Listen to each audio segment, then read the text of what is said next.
one of the most unexpected trades just went down in the NBA, and it was just pretty much days before like media day and training camps, and really like the beginning of the season really starts for the NBA. Like right when it's getting ready to start up, a massive trade just went down, and that is obviously the Karl Anthony Towns trade to the New York Knicks. Now, I will say before I get into anything, I feel so bad for Cat. That dude has only been loyal to the Timberwolves. He got 2 years of actually being good with the T-Wolves before getting traded. I feel so bad for him. Like, they did him dirty, bro. That's rough. Now, yes, I understand why they did it, and they kind of had to. They were backed into a corner. But it just sucks to be Karl Anthony Towns in this situation. But in this video, I'm basically going to be breaking down the package and why I think both teams did this trade, and then ultimately who I think won the trade and who is going to benefit the most from it. So if that does sound interesting to you, please watch the video all the way through. Hit like and subscribe, and it means absolute word to me. And without further ado, without running on too much, just get right into this video. So the first things first, we have to go over the package itself. And the package consists of the New York Knicks getting Karl Anthony Towns, while the Minnesota Timberwolves got Julius Randle, Dante DiVincenzo, Keats Bates Diop, and a 2025 first round pick from Detroit that is protected. So overall, the trade package isn't too crazy. The two main pieces are obviously Julius and Cat, while also Dante DiVincenzo being a pretty important piece as well. And the first side of things that I want to get into is going to be the New York Knicks side of things, because I think it probably is going to make the biggest impact for them. As the Knicks, they just definitely got better in terms of talent ceiling. Like, they just added one of the elite centers in the NBA. Now, yes, Cat does have his flaws, and no, he's not on the highest level of center in the NBA, but he is definitely probably on the second or high third tier of center in the entire NBA. Like, Cat is a legit beast, especially on the offensive end of the ball for the centers in the NBA, and you're pairing that offensive ability with already the elite talent that is Jalen Brunson, so that should form a pretty tough duo on the offensive side of the ball that is going to be very, very hard to deal with for anyone trying to guard them. Because imagine you have a guard that can guard Jalen Brunson, but very few teams have wing depth and guards that can guard elite guards, and also elite centers that can guard other elite centers, and that is exactly what they have. So it is going to be very difficult to stop both of them on any given night due to how different they are and how much different like size and different problems they do, despite them both being elite on the offensive side of the ball. So I definitely think from a talent perspective and even from a versatility perspective, the New York Knicks 100% got better by adding Karl Anthony Towns, and they have even been kind of targeting him for a while. So it's not like they haven't done the research on whether they want him or not. They have been having their eyes on him for a while, and they were finally able to do it and pulled the trigger to get Brunson his partner in crime. And I think that is a huge step forward for the New York Knicks. And then also, some people could bring up, like, what about the defensive side of the ball? Like, are they going to be able to hold up there? And I can understand your like concerns, because Jalen Brunson is not an elite defender due to his size, and Karl Anthony Towns has never been known for his defense, that's for sure, although it has gotten better since he's gotten in the league 100%, and hopefully that trajectory can continue. But when you have guys like OG Anunoby, Mikal Bridges, and Josh Hart on the roster, I mean, your defense, at least in the starting unit, is pretty much solidified. And with a guy like their head coach, let's be honest, Tom Thibodeau is not taking any of them out for more than, 40 minutes a game? So if their starters can stay healthy, defensively, they should be fine, because OG and Mikal are legitimately two of the best defenders in the league.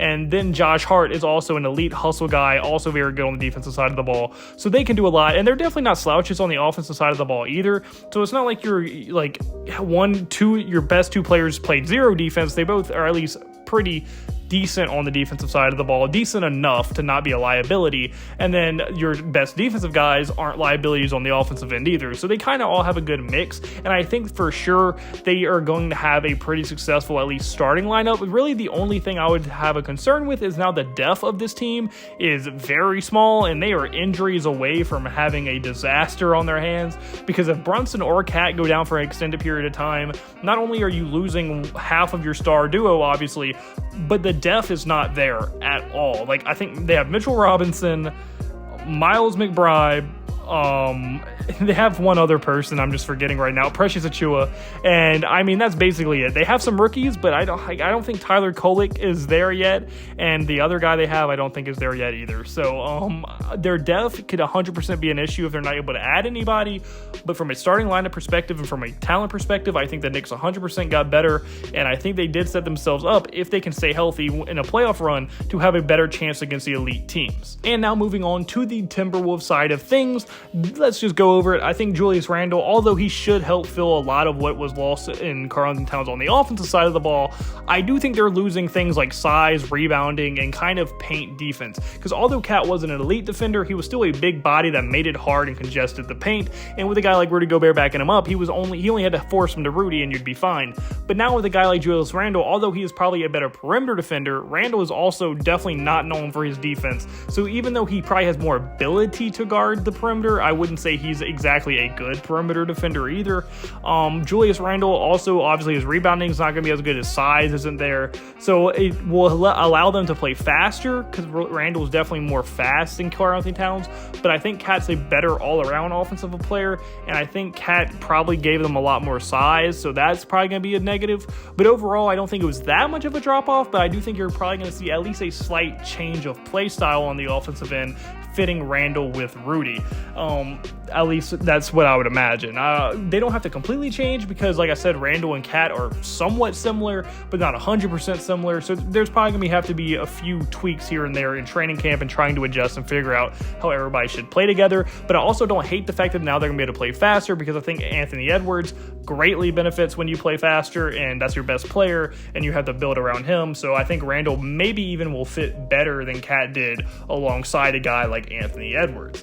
And then also, I will say a big problem with this trade, in my opinion, is it created a massive logjam at the guard position, because look what they already had. So last year, they already had Mike Conley, Anthony Edwards, and Nickeil Alexander-Walker. And then they also went and drafted both Rob Dillingham and Terrence Shannon Jr., both of which looked very good in the Summer League this year and are probably ready to get minutes. And now they also added Dante DiVincenzo to that. So you're now going to have to make a decision where you have Mike Conley, Anthony Edwards, and probably Nickeil Alexander-Walker that are 100% going to play. And then you have Dante DiVincenzo, Dillingham, which was a high lottery pick, and Terrence Shannon Jr., another first-round pick. You're going to have to make some decisions there. Now, it's probably going to be one of the rookies that fall out of the rotation, but both of them have such high ceilings. I don't know if you want to, rest them, or not even rest them, but just put them on the reserve. And then, you can't not play Dante DiVincenzo because you just traded Cat for him. So they have a hell of a logjam at that guard position. You could say it's a good problem to have, because they have a lot of talent there for sure. But they're going to have to be some decisions made, and there are probably going to be some upset players as well, because someone's not going to be able to get the time at that guard position because there's not enough minutes to go around. And then also they got, I will say, like I said earlier, a lot faster. And in today's NBA, that can be a very good thing. But unfortunately, in the playoffs, it usually doesn't go that well unless you're absolutely elite at it, because in the playoffs, more fouls are called, or more physical play is allowed, should I say. Not more fouls are called. The opposite happens.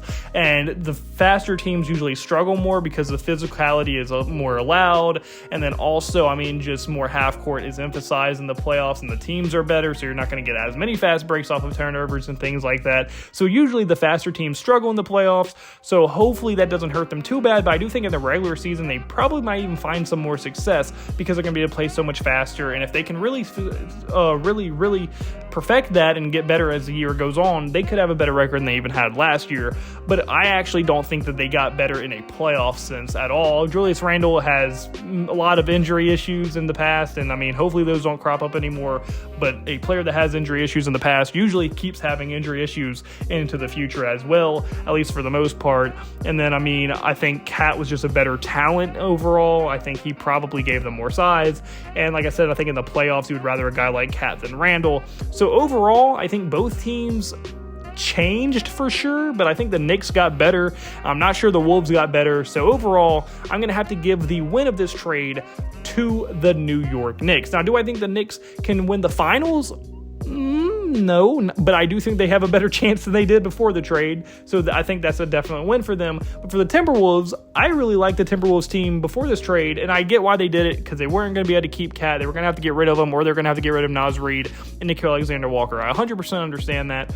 It's just, I'm not sure that they got better from this trade, and I think you could have got more for Cat, and I don't think you had to make this trade with the Knicks, and I think they kind of backed themselves in their corner, and overall, I don't think it was an ideal move on the Minnesota Timberwolves aspects, from creating a logjam, from getting smaller, and getting less talent on the roster as well. But unfortunately, guys, that's coming for this video. So comment below. Do you agree with me? Do you think that the Timberwolves won? Do you think that the Knicks won? I want to hear your thoughts in the comment section below. And like, point, like button, subscribe button, and so word to me. And I hope you have a blessed day, because I had a blessed day. So you need to have a blessed day. All glory to God. See you in the next video. Goodbye. Boo. Blah.